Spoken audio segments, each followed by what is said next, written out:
Mr. Mugabe, I want to ask you to start. Yes. Do you believe rightfully that you should still be the president of Zimbabwe? No. I don't believe I should be. I believe the person who should come after me should be properly elected. But you believe, that is all. But you believe that... And I will assist. You believe that your removal was what? Illegal? Yes, my removal was forced. I had to resign in order to save the situation, and the people who were advised me were saying, if you don't resign, there's going to be bloodshed. There's going to be bloodshed, please. And some of them were religious guys, so I said, fine, I will resign. Did you resign because you feared for the safety of your own family? No, for the safety. My family, even now, is safe. It was the safety of the people. But there were gunshots fired here. Your wife was alone here. Yes, there were guns fired, but that's it. No, on the whole, we are safer than the rest of the people. Mm. So you believe that the new president of Zimbabwe is in his job illegally? Yes, I believe that. Why are you saying that? Oh, because he wasn't elected. Who elected him? He is an imposition of the army. And we are saying, let's get that position corrected. What do you think of Mr. Mnangagwa? Here is a man who describes you as a father. Yes. What kind of son has he been to you?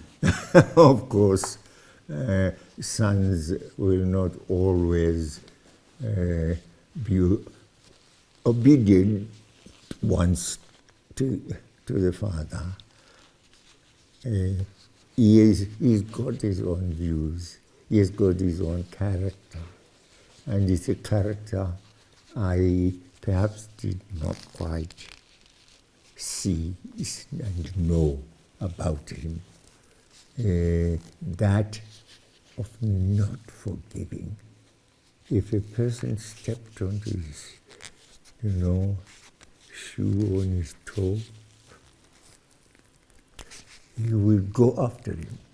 Do you think he's betrayed you? In that regard, yes. He has betrayed you? He has betrayed. And in not wanting to be democratic, he has betrayed the whole nation, our whole nation. We are topsy-turvy. We used to be the pride, not just of Zimbabwe, but of our region, SADC. But we are not that anymore. We are a disgrace to ourselves, a disgrace to our community, SADC, a disgrace to Africa. Why did we do this? Just for the glory of an individual? When I was here in November, there were large crowds cheering on the streets. They wanted you to go. Yes. Do you accept that your departure from office was greeted by many, many millions of Zimbabweans as a good thing? But you say the millions, they were not millions. In the ground of Harare, we have a country with about 15 million people. Now, what happened in Harare did not happen elsewhere. These were noises that were well organized. You had the opposition. The opposition took a greater part in that demonstration. When you watched it, what were you thinking? I didn't watch it. I was told about it. Yes, but you don't move on the basis of noises made. It doesn't matter how strong those noises are.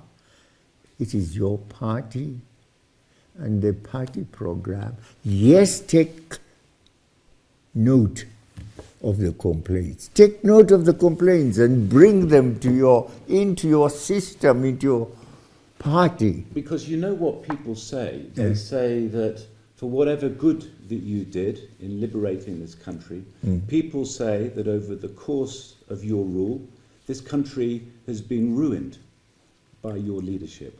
What do you say to that? Ruined? Ruined, of course, no. If anything, there is, in comparison to other countries in Africa, there is greater prosperity here. And people have their land. They won't starve in this country, which in other countries happens. But there's 90% unemployment, the health service is falling apart, even the education now system. It's only now doing that. Education, we are the model here, you see. And what about the human rights abuses that so many people yes, we have been accused of that. And on that side, yes, some errors were done. They continue to be done. Human rights, that's a very difficult area. I agree.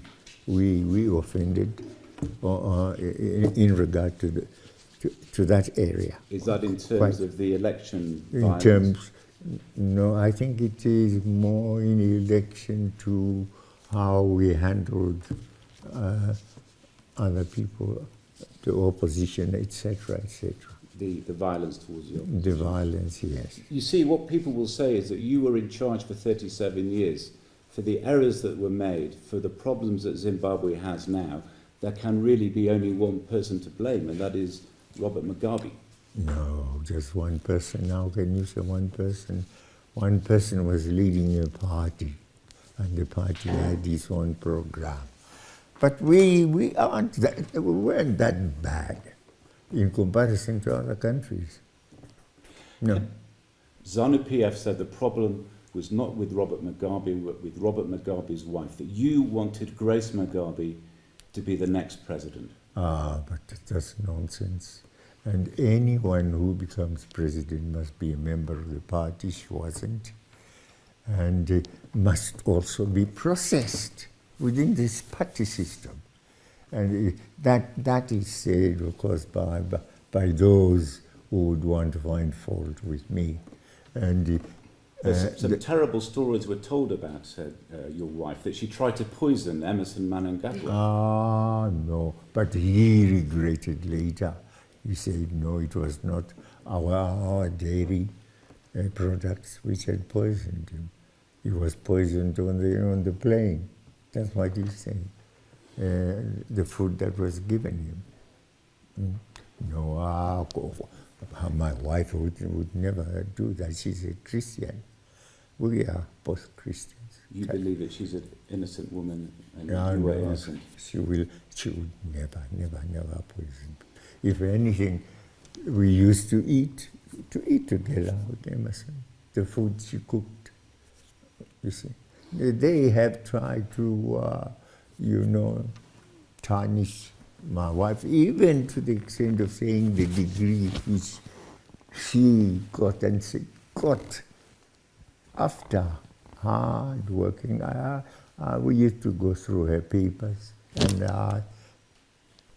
I think you can count on me to know what is good, a good paper, and what is a bad paper. I think I must ask you one final question before I finish. You're the man who liberated this country. You led it for 37 years. Yes. What is it that you regret? What is it that you want to happen for Zimbabwe next? And do you think you could be the president again? No. The last part, no. I don't want to be the president again. Of course. I'm now 94. You see, I perhaps look younger than yourself, but but age-wise, no, I'm 94. But no, even then, no, I have had my time. Fine. I would have wanted to support Emerson's, bid, but through the party system. And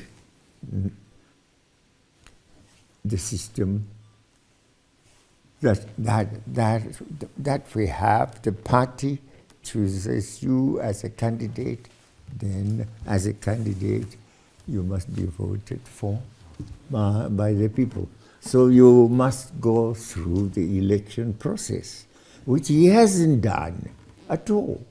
And after working for so many years with him, I didn't think he would be the man to reject the election process.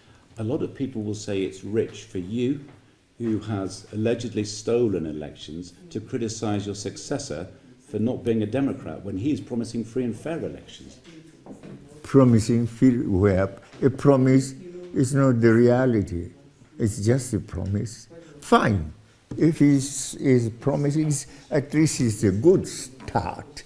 And I'm prepared to join him in making the promise a reality. What do you think Britain should do now? We're trying to help the new dispensation. Do you think the colonial power should get out? Yes, sure. Help where they can. I think he has already appealed to Britain to assist. And if Britain is forthcoming, well and good. It will help our people generally. But we must be on proper tracks. Get back to constitutionality.